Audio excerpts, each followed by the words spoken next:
السلام علیکم ناظرین، میں ہوں نور العارفین صدیقی اور آپ دیکھ رہے ہیں face to face.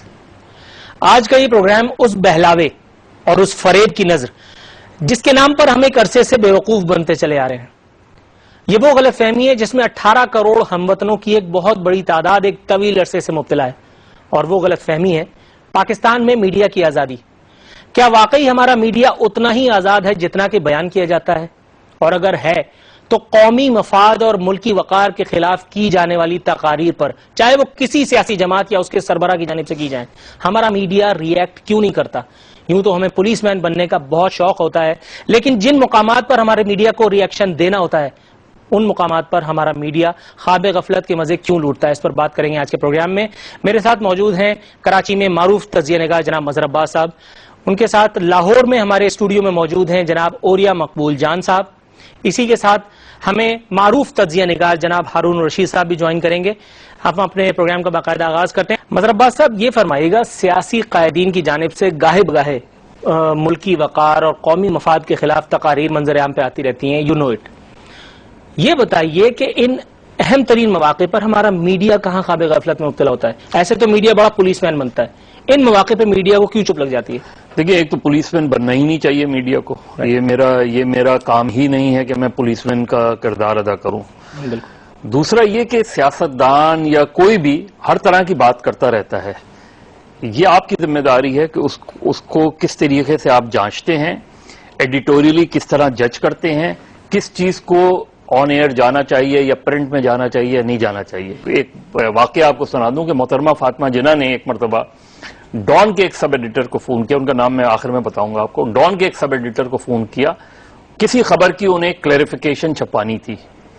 In sub editor نے محترمہ فاطمہ جناح سے کہا کہ آپ ایسا کریں کہ مجھے تحریری طور پہ یہ چیز بھیج دیں، اور محترمہ فاطمہ جناح نے غصے میں آ کے ٹیلی فون بند کر دیا، اور وہ سب ایڈیٹر نے یہ کہا کہ میں یہ سمجھا کہ اب میری نوکری گئی، کیونکہ اس کے بعد وہ ایڈیٹر کو فون کریں گے اور ایڈیٹر پھر مجھے فون کریں گے، اور انہوں نے اپنا سامان تقریباً پیک کر لیا تھا۔ تھوڑی دیر بعد یہی ہوا، فون آیا ان کو، ایڈیٹر تھے الطاف حسین، انہوں نے یہ پوچھا ان سے کہ آپ کو محترمہ فاطمہ جناح کا فون آیا تھا، انہوں نے آپ کو کسی بات کے لیے کلیریفیکیشن کے لیے کہا تھا؟ انہوں نے کہا جی کہا تھا۔ انہوں نے کہا آپ نے کیا؟ انہوں نے بتایا کہ میں نے یہ کہا کہ آپ تحریری طور پہ۔ انہوں نے کہا ان کا مجھے بھی فون آیا تھا، اور یہی ایگزیکٹلی بات انہوں نے مجھ سے بھی کی، اور یہی ایگزیکٹلی جواب میں نے ان کو دیا کہ وہ جو لڑکا ہے اس نے بالکل درست کہا ہے۔ یہ ہوتے ہیں اسٹرانگ ایڈیٹر، اور وہ جو سب ایڈیٹر تھے وہ ضمیر نیازی صاحب تھے۔ اب جو لوگ ہیں وہ اس طریقے سے بائی اینڈ لارج، مطلب چند ایکسیپشنز کو چھوڑ کے ان چیزوں کا خیال نہیں کیا جاتا۔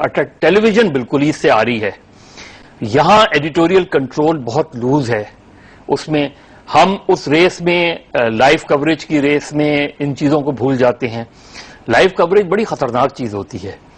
لائیو کوریج کے دوران جس طرح، اور اس میں صرف جو فیلڈ میں رپورٹر ہے اس کی ذمہ داری نہیں ہے، جو پی سی آر میں بیٹھا ہوا ہے، جو ڈیسک پہ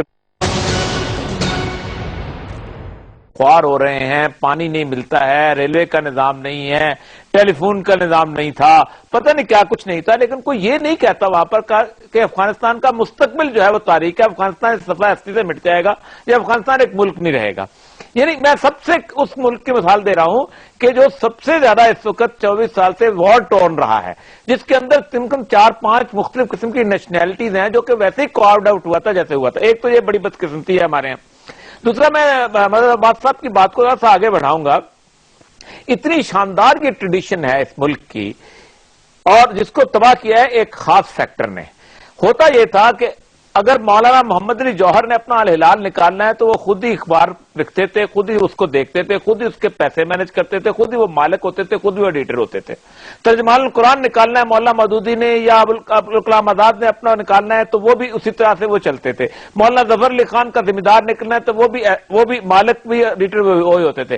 یہ جو کارپوریٹ کلچر نے انویسٹمنٹ کے ساتھ ساتھ ایک اوپر ایک بندہ بٹھا دیا ہے کہ جس کا کام یہ ہے کہ ریکروٹمنٹ کرنی ہے، یہ جو ہم نے اکبر بادشاہ کے نورتن اکٹھے کرنے شروع کر دیا، اور وہ کبھی ادھر سے ادھر کرتا ہے، کبھی ادھر سے ادھر کرتا ہے، اس نے ایک تو یہ ہوا ہے کہ لوز کنٹرول بہت کر دیا ہے، اور دوسرا یہ ہوا ہے کہ وہ ساری کی ساری جدوجہد، کیونکہ بنیادی طور پر کسی عامر نے یا کسی ان لوگوں نے اپنا بڑے لوگوں لوگ جتنے بھی میں مالکان کا اگر نام لینا چاہوں انہوں نے آزادی صحافت کے اندر کوئی کردار ادا نہیں کیا, اس کی جدوجہد کے اندر کوئی کردار ادا نہیں کیا, لیکن ایڈیٹوریل کا لوز کنٹرول کرنا, ایڈیٹوریل کے بارے میں بالکل سو جانا اور ریٹنگ کی دوڑ میں لگے جانا, اور خصوصاً جو الیکٹرانک میڈیا ہے, آپ دیکھیں کہ اتنا ٹرکی الیکٹرانک میڈیا ہے کہ جس الیکٹرانک میڈیا کے اندر مطلب یہ جو سوالات, اب میں حیران ہوتا ہوں کہ جو ہمارے ملک میں ایک فیشن بن گیا ہوا ہے ٹاک شو کے اندر کالز لینا, پھر ان کالز کا جواب دینا. دنیا میں آپ چلے جائیں کہیں ٹاک شوز کی اس طرح کی گفتگو نہیں ہوتی, بڑے سیریس گفتگو کرتے ہیں. سیریسنس کا فقدان آیا ہے. آپ ایک سیریس آئیڈیا کسی مالک کے پاس لے کے جائیں گے, وہ کہے گے یہ تو بکے گا ہی نہیں, اس لیے کہ اس کی اورینٹیشن یہ ہے کہ سانپ اور نیولے کی لڑائی جو ہے وہ بکتی ہے, اور ایک آدمی جو سیریس گفتگو کرتا ہے وہ نہیں بک سکتی. یہ وہ رجحان ہے کہ اصل جو صحافی ہے, اصل جو لکھنے والا ہے, جو مدتوں قلم کے ساتھ اس کا رشتہ وابستہ ہے, جو قلم کے علاوہ کچھ اور کر ہی نہیں سکتا, نہ وہ اس کا کوئی پلاٹ ہے, نہ اس کا کوئی پراپرٹی کا بزنس ہے, نہ وہ اس کی کوئی اور مل چلتی ہے, اس نے اسی رشتے کے ساتھ مستحکم رہنا ہے, اس کا جو ہے انفلوئنس وہ ختم ہو گیا ہے ہمارے ہاں, اور انفلوئنس کسی اور چیز کا آ گیا ہے جس نے اس کو تباہ کیا ہے. رائٹ سر. ناظرین, یہاں وقت ایک مختصر سے بریک کا, بریک کے بعد ملتے ہیں. ویلکم بیک ناظرین. بدستور ہمارے مہمان ہمارے ساتھ موجود ہیں. مظہر عباس صاحب, یہ فرمائیے گا کہ ایک عام لوگوں میں رجحان ہے, ایک لوگوں میں ایک سوچ ہے کہ ہمارے پرنٹ یا الیکٹرانک میڈیا یا پرنٹ اور الیکٹرانک میڈیا میں بھی کچھ کالی بیڑے موجود ہیں. کیا آپ واقعی ایسا سمجھتے ہیں کہ ہمارے یہاں بھی کچھ لوگ ایسے ہیں جو ملکی یا غیر ملکی کچھ اداروں یا کچھ افراد کے ہاتھوں استعمال ہو رہے ہیں, اور اس سچویشن میں ذمہ دارانہ صحافت کتنی ضروری ہے؟ دیکھیے اگین وہی بات ہے, سارا مسئلہ یہ ہے کہ یہ ساری چیزیں جو ہے نا, میں نے جو آپ کا پہلا وہ بات کی تھی نا, وہ اس سے جڑی ہوئی ہے کہ اگر جو ادارہ چلانے والا ہے, یعنی جو ایڈیٹوریلی جو ہیڈ ہے, ایڈیٹوریل ہیڈ جو ہے, وہ اگر مضبوط ہوگا, کیریکٹر والا ہوگا, تو یہ پاسبل نہیں ہے کہ نیچے والے ایسے ہوں جن کی طرف آپ اشارہ کر رہے ہیں. ہوتے ہیں, ہر جگہ ہوتی ہیں کالی بیڑے وغیرہ ساری چیزیں ہوتی ہیں. ہم یہ بھی ٹرم ہم پتہ نہیں بیڑوں کو کیوں ہم برا بلا کہتے ہیں, یہ ساری جگہ ہوتی ہے. لیکن اگر میں ایڈیٹر ہوں نا, اسٹرانگ ایڈیٹر ہوں, میں خود کمپیٹنٹ ہوں, خود کلین ہوں, تو یہ ہو نہیں سکتا, کیونکہ الٹیمیٹلی جو چیز چھپتی ہے وہ مجھ سے ہو کے جاتی ہے. وہ میں فائنل کاپی دیکھتا ہوں, میں اخبارات کی بات کر رہا ہوں, میں فائنل کاپی دیکھتا ہوں. How about electronic? میں آپ کو بتاؤں, مجھے یہ پتا ہے کہ بہت سی جگہوں پہ ایسا ایک زمانے میں ہوتا تھا کہ وزیر اعظم نے براہ راست رپورٹر کو اپنے ساتھ وزٹ پہ لے جانے کے لیے کہا. وہ رپورٹر گیا, بڑے ایسے اخبار کی بات کر رہا ہوں جو بہت ہی اپنی ریپوٹیشن کے لحاظ سے بہت ہی مشہور ہے, اور یہی پر, اور آپ اندازہ کریں دنیا کا بگیسٹ اریگیشن سسٹم یہاں بنا ہے, دنیا کا بہترین ریلوے نظام اور لانگسٹ ریلوے لائن بچھی ہے, جہاں پر 22-23 ٹنلز ہیں صرف سبی سے کوئٹہ, اور 3 میل لمبی. آج ایک لواری ٹنل نہیں بن سکتی آپ سے. اس کے بعد یہاں پر ایجوکیشن سسٹم پورا اسکول سے لے کے یونیورسٹیز اور کالجز تک بنا ہے. آپ کا پورا ہیلتھ سسٹم بنا ہے. آپ کی اکیلی مال روڈ کی بلڈنگز اگر گرنا شروع ہو جائے تو آپ حیران رہ جاتے ہیں. اس کے ساتھ ساتھ آگے آپ کا جو ویٹرنری کا سسٹم بنا ہے, ڈاکٹر جنگل ڈاکٹر تک ایک جگہ پہنچے ہیں, تھانوں کا پورا سسٹم بنا ہے, ریونیو آفیسز بنے ہیں, اور 5 کروڑ پاؤنڈ سال کا یہاں سے برطانیہ بھی جاتا تھا.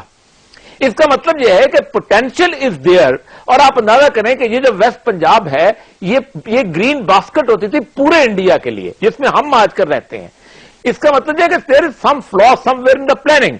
یہ جو انٹرنیشنل ڈیٹ کا کانسیپٹ ہے کہ رات کو سوئے ہوئے میرے پوچھے بغیر مجھے رات کو 200-300 روپے کا مقروض کر دیا جاتا ہے, اور کہا جاتا ہے کہ یہ ڈیموکریسی میں یہ تو will of the people speaks in the parliament.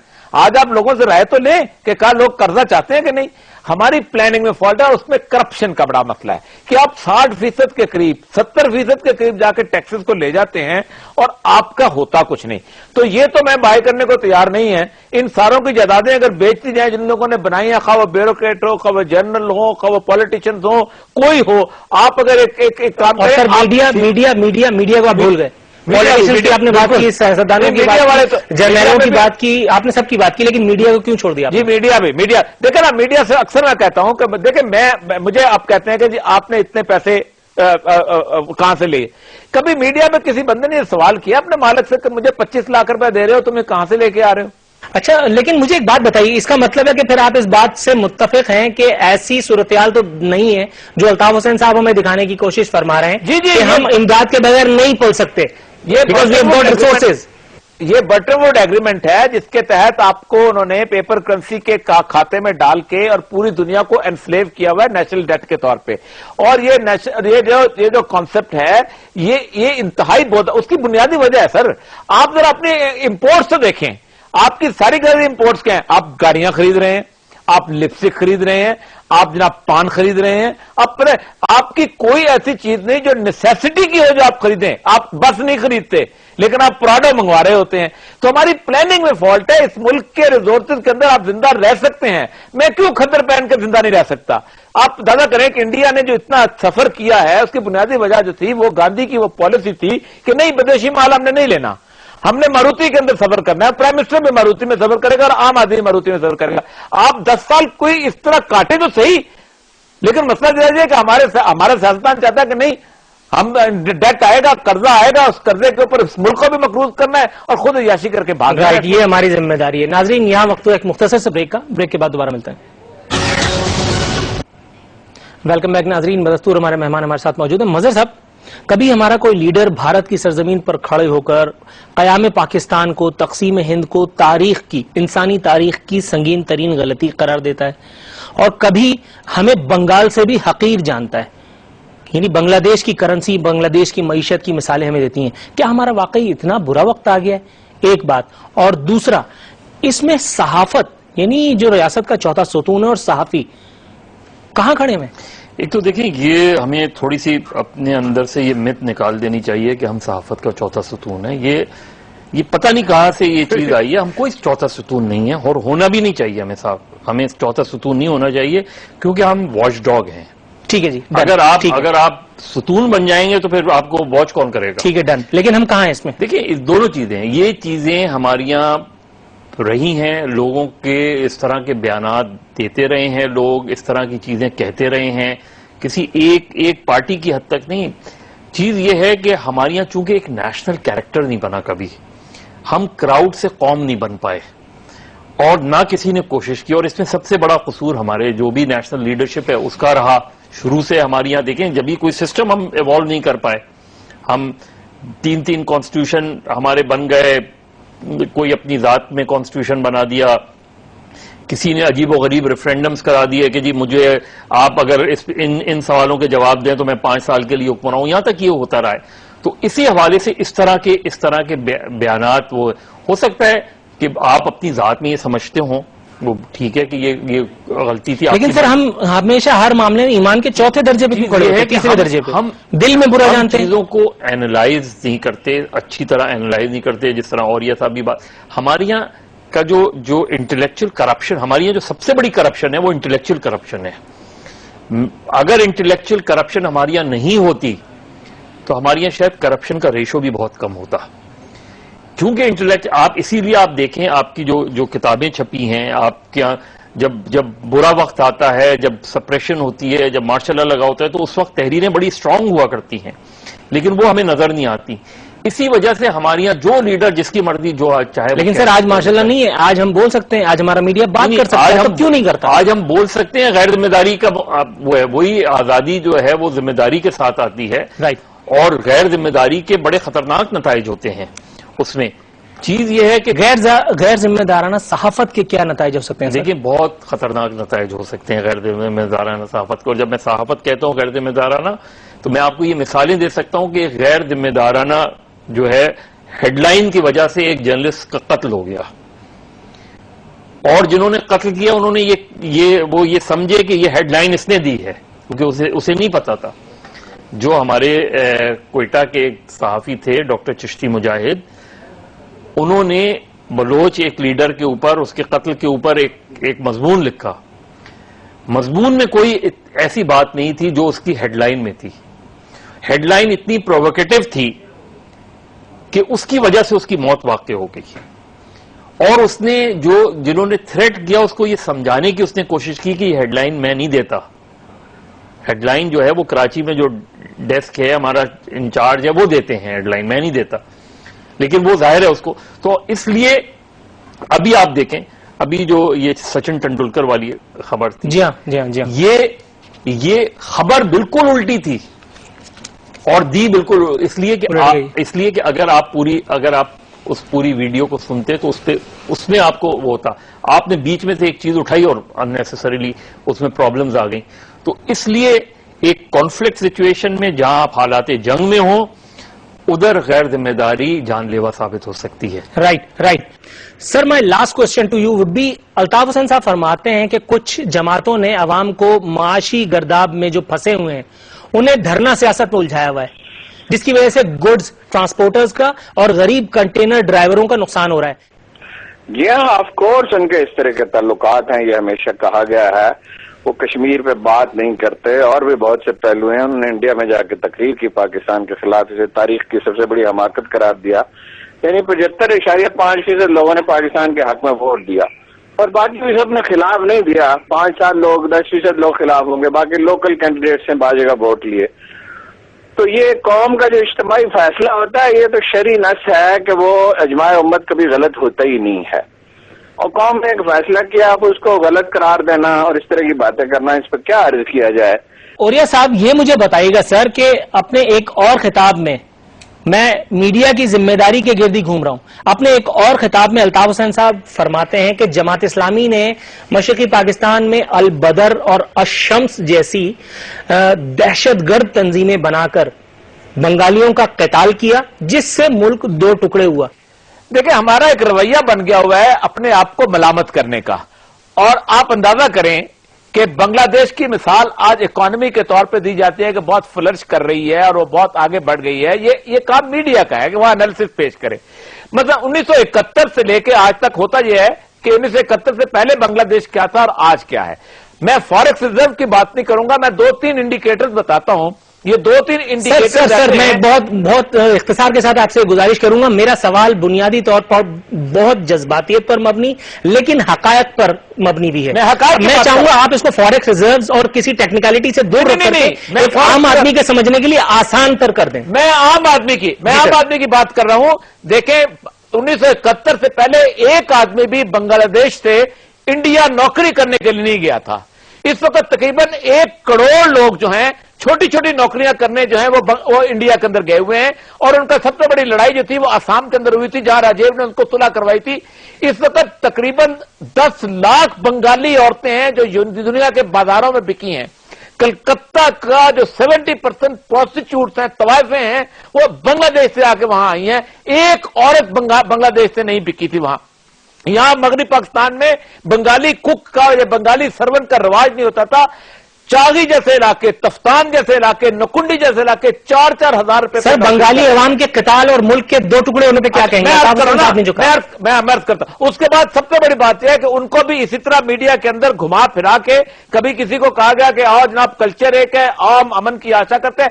25 سال میں اس امن کی آشا نے بنگلہ دیش کا وہ حال کیا ہے کہ اس کا آپ تصور نہیں کر سکتے. انہوں نے اپنے بھائیوں کا قتل بھی کیا, انہوں نے اپنی عورتوں کو ریپ بھی کیا, بنگالیوں کو بھی کیا اور نان بنگالیوں کو بھی کیا. آپ اور شکست آرزو پڑھیں, وہ تو بنگالی تھا.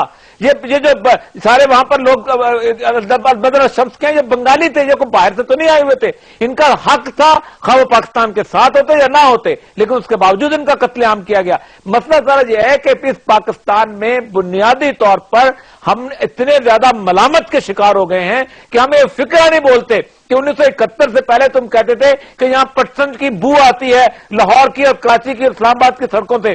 آج وہاں پر یہ کیا ہو رہا ہے؟ رائٹ سر. اس میں دیکھیں, اس میں اس کا ایک پہلو اور بھی ہے. چیز یہ کہ بنگالیوں نے اپنی چوائس سے تو بنگلہ دیش نہیں بنایا. ہم اس چیز کو نظر انداز کر دیتے ہیں کہ وہ تو آپ الیکشن کا نتیجہ ایکسپٹ کرتے, آپ پارلیمنٹ کا اجلاس بلاتے, آپ ان کو حکومت دیتے. چیز یہ ہے کہ یہ تو ایک محرومیوں. دیکھیں شیخ مجیب کو کیوں این بلاک ووٹ پڑ گیا بنگلہ دیش میں, اس لیے کہ آپ نے سالہ سال سے ان کے ساتھ زیادتی, کسی وجہ سے آدمی کسی کے پیچھے جاتا ہے نا, کوئی ایسی ڈپریویشن ہوتی ہے کہ جس کی بنا پہ میں آپ کو ووٹ دیتا ہوں. اس خاص طور پہ نیشنلسٹ سلوگنز میں چیز یہ کہ ہم فیئر انالیسز نہیں کرتے. جہاں البدر الشمس کا رول ہے اس کو بھی کرٹیسائز کرنا چاہیے، جہاں پاکستان کی فوج کا رول ہے اسے بھی کرٹیسائز کرنا چاہیے، جہاں شاید مکتی بہانیوں کا رول ہے اس کو بھی شاید نہیں سر، یقیناً نہیں جب ہوگا۔ بدر اور شمس کا رول ہے تو پھر یہاں ان کا رول مفتی بانی کا ہے، تو اس لیے بالکل۔ لیکن اگر ہمارا کوئی لیڈر غیر ذمہ داری کا مظاہرہ کر رہا ہے تو میرا خیال ہے ہمارے میڈیا نے بھی ہمیں بہت مایوس کیا ہے۔ بالکل، میڈیا نے تو اس وقت بھی میڈیا تو اس وقت کہہ رہا تھا کہ ہم جنگ جیت رہے ہیں جی بالکل نا، پاکستان کا میڈیا تو اس وقت بھی یہی کہہ رہا تھا کہ ہم جنگ جیت رہے ہیں، دراصل ہم سرنڈر کر چکے تھے۔ لیکن اس سے ہٹ کے چیز یہ ہے کہ اس کو پورے ہم اگر صرف بیچ میں سے کوئی ٹکڑا اٹھا لیں گے، جی صرف البدر الشمس کی زیادتی ہے، تو وہ ہوگی۔ اگر ہم صرف یہ کہیں گے کہ صرف مفتی بانی کی زیادتی ہے، وہ بھی غلط ہوگا۔ تو ایک بنگلہ دیش کی ایک پوری سچویشن کو فیئر انالیسس کرنا چاہیے، بیچ میں سے ٹکڑے اٹھا کے جب بھی آپ وہ کریں گے ہمیشہ مس لیڈ کریں گے کسی بھی ایشو، اور لوگوں کو غلط انفارمیشن دیں گے آپ۔ ناظرین، اسی کے ساتھ ہمارے پروگرام کا وقت اب ختم ہوتا ہے۔ میڈیا کا خود ہم کتنا احتساب کر پائیں، میڈیا کس حد تک اپنی ذمہ داریوں کو اچھے طریقے سے ادا کرنے میں کامیاب ہو چکا ہے، اس کا فیصلہ آپ پر چھوڑتے ہوئے ہمارے پروگرام کا وقت ختم ہوتا ہے۔ نور العارفین صدیقی کو اجازت دیجیے، فی امان اللہ۔